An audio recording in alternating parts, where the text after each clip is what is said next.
I had been through a lot of toxic relationships. I'm an addict in recovery. I had made a lot of progress in staying away from the drugs, but there's just still that low self-esteem and that lack of confidence inside of me. I had tried everything that I knew of to make progress and recover from the unhealthy relationships that I had had in my life. Things helped, but it just felt like there was still something that was continuously holding me back inside of myself. I was willing to do almost anything to get relief and get the help that I need to start working on me and stop putting the focus on other people, places, and things. From day one, from the very first session, I felt a change in the way that I thought and my thinking patterns. You have to put the work in and you have to be persistent, and then you have to give yourself grace when you fall back. It was very revealing when it comes to what areas I need to focus on. And I'd always heard, for years that the battle is won and lost in your mind. And that's another thing that I really liked about the process was it wasn't just the sessions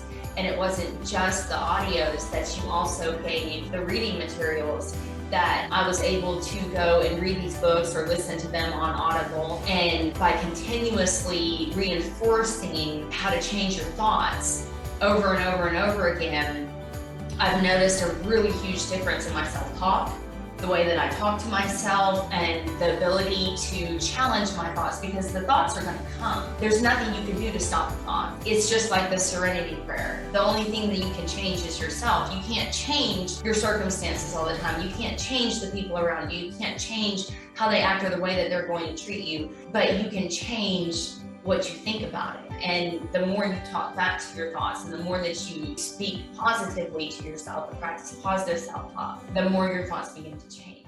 I'm here with Terri Kerwin, and I'm so delighted because I wanted to reach out with podcasting to just help demystify this whole experience. A lot of people, when they're deciding, is this right for me in stepping up and upgrading my life, it just can be a little like, oh my gosh, what am I getting into? So Terri, can you just describe, a lot of people get referred to me because of other people who have been through my process. You found out about me through somebody who heard about my process. Right. So what was it like to find out about it, and what were your concerns originally, and what was it like to experience it? I was in a place in my life where I had been through a lot of toxic relationships and had a lot of feelings of low self-worth and lack of confidence, and feeling the need to get my worth and my value from other people, places, and things. I'm an addict in recovery. So, having spent some time in active addiction and working the 12-step programs, I had made a lot of progress in staying away from the drugs, but there's just still that low self-esteem and that lack of confidence inside of me that made it difficult for me to have healthy relationships with people, because I felt like the relationship was like a drug versus just a relationship. Mm-hmm. And what was it like to actually go through the process? I had tried everything that I knew of to make progress and recover from the unhealthy relationships that I had had in my life, and never was, I mean, things helped, but it just felt like there was still something that was continuously holding me back inside of myself. And so when I reached out to my friend who suggested that I call you, at that point I was willing to do almost anything to get relief and get the help that I need to start working on me and stop putting the focus on other people, places, and things. From day one, from the very first session, I felt a change in the way that I thought and my thinking patterns. And of course, it doesn't happen overnight. You have to put the work in, and you have to be persistent. And then you have to give yourself grace when you fall back, because it's like, 3 steps forward, 2 steps back, 4 steps forward, 2 steps back. The mind doesn't just unlearn everything it's learned over, like in my case, 41 years of being taught and trained in a couple hours. But with this process, the fact that you have the audios with you to carry with you for the rest of your life and continue to treat yourself is, to me, was one of the most amazing parts about it. I love everything that you're saying, and I've had the good fortune to learn from, I always say that we stand on the shoulders of giants, and I was trained by Marissa Peer and Joe Dispenza and Tony Robbins, and as Joe Dispenza says, a lot of this is breaking the habit of being yourself, because we literally do create electronic superhighways in our brain, Right. and they're attached to old memories, old beliefs, old thoughts about ourselves, about the world, other people that harm us. And when we have the opportunity through this work to go in and find the root of the reason, what caused it, what happened to us, and what we thought about ourselves and other people, and rewire it. And yes, the audio tape that I make is a good tool to help reinforce the good superhighways so that you can go through life with greater energy, greater confidence, belief in yourself. So I'm really grateful that you're sharing that experience. Yes, and they even, I totally agree with that, because they even talk about that in addiction. Like in some of the treatment centers I went to, they would play a video about the addict brain, and they relate it to the Grand Canyon and how the Grand Canyon has the streams that go through the rocks, and over a period of years going through the rocks cuts certain pathways. And in order for those pathways to change, it takes months and years of the water going a different route, and your brain actually has fluid in it that runs courses through your brain, and that's how habits are formed. Mm-hmm. And so that's why they say it takes 30 days to develop a new habit or break a habit, because you have to intentionally force the fluid in your brain into a different direction out of the rut that it's been carved into for years, for it to create a new pathway to be able to automatically and subconsciously follow that new pathway. Right. And I found from the people that I've worked with, like you said, you tried everything. I get this all the time. People have been through therapy and seminars and programs. For what I've experienced and seen and learned from my mentors and teachers, if you try to accomplish it with the conscious mind, it's almost impossible. Science estimates that 5% to 10% conscious mind and the rest is subconscious. So when the subconscious is running the show and running those rivers of energy, there's not a huge opportunity for us to really change them. But when you can go into the subconscious mind and see, oh, this is why I think this way, this is what happened to me, these are the beliefs, thoughts, opinions that I formed about myself that aren't serving me and honestly aren't true anymore. They're not valid for me anymore. Is that what your experience was? This doesn't apply to me anymore. I always tell people that you're like an iPhone 13 running on iPhone 2 technology. Right. How well is that going to work out for you? Literally, we have to upgrade the software, but if you can't put your fingers on and have the experience of what the old software is, it's really hard to upgrade it. Right. It was very revealing when it comes to what areas I need to focus on. And I'd always heard, for years that the battle is won and lost in your mind. And, even in a spiritual nature, the Bible will tell you that the mind is a battlefield, and it's a battle of principalities, not of flesh and blood. Mm-hmm. And so it truly is about your thoughts. Mm-hmm. And you have to find a way to change your thoughts. And that's another thing that I really liked about the process, was it wasn't just the sessions and it wasn't just the audios, that you also gave the reading materials, that I was able to go and read these books or listen to them on Audible. And by continuously reinforcing how to change your thoughts over and over and over again, I've noticed a really huge difference in my self-talk, the way that I talk to myself, and the ability to challenge my thoughts, because the thoughts are going to come. Yes. And there's nothing you can do to stop the thoughts. But it's just like the serenity prayer. The only thing that you can change is yourself. You can't change your circumstances all the time. You can't change the people around you. You can't change how they act or the way that they're going to treat you. But you can change what you think about it. You can change how you let those people affect you by changing your thoughts or challenging those thoughts and talking back to them. And the more you talk back to your thoughts, and the more that you speak positively to yourself and practice positive self-talk, the more your thoughts begin to change.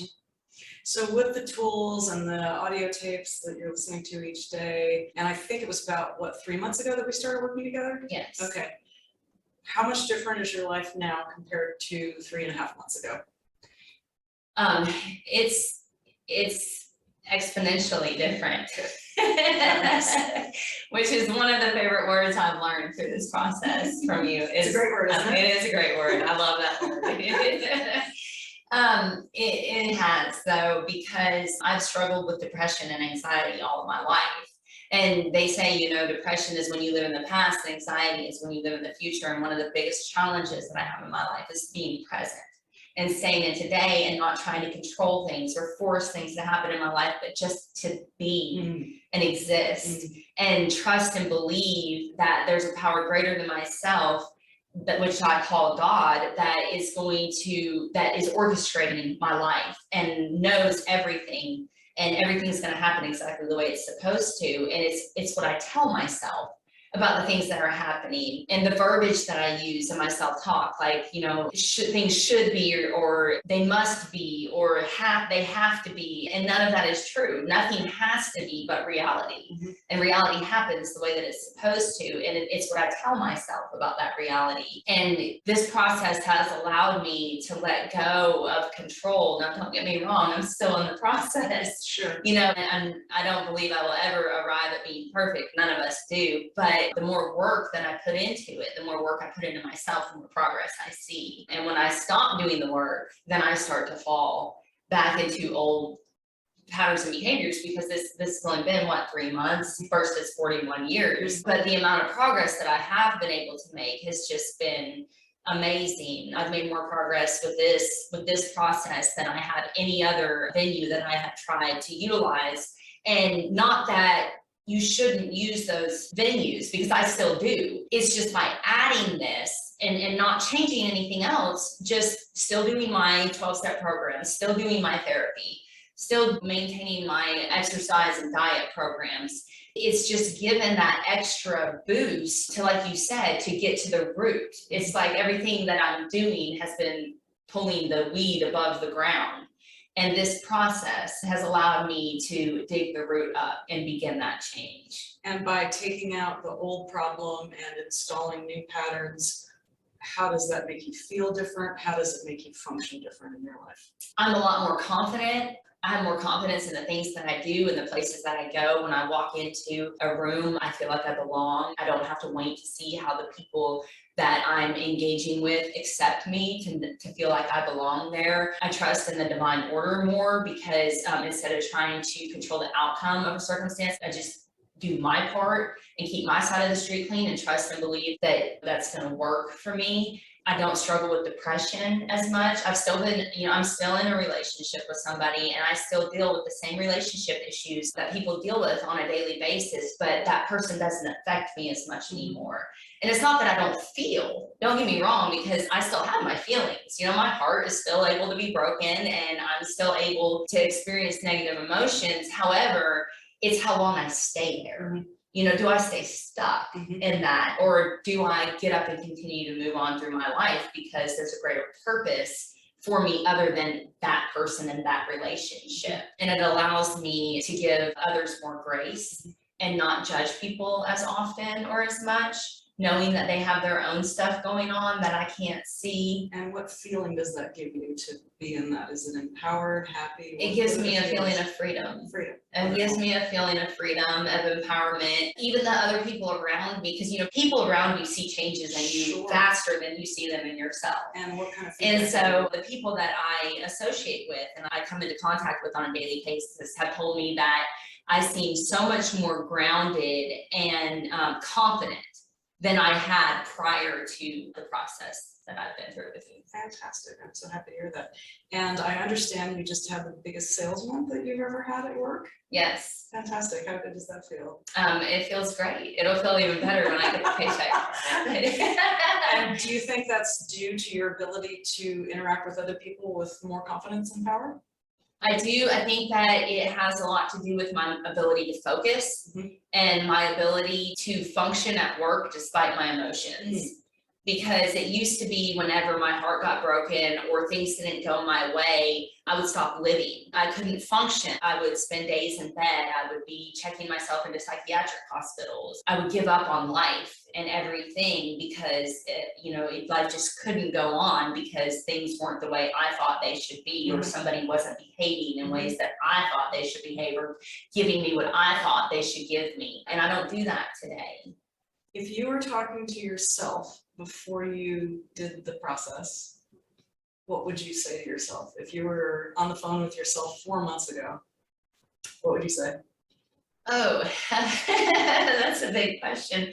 I would tell myself not to give up because there's hope.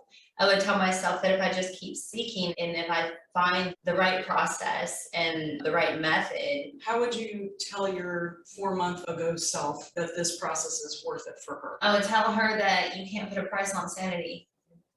And I would tell her that everything she needs is within herself. If she could only defeat the thoughts and the lies that have been fed to her entire life. How would you tell her that this process was the thing that helped do those things? I would tell her that by allowing you to go into the subconscious and find the damaged pieces and reveal where the lies began and correct them, that it breaks the bondage of self. Beautiful, beautiful. Well said. Love that. Thank you. Because I've been living as my own prisoner for the last 41 years. Yes, I see that over and over and over. I mean, that is the signature of, yes, becoming free, is to just find out the lies that we believed in the first place and rewrite them.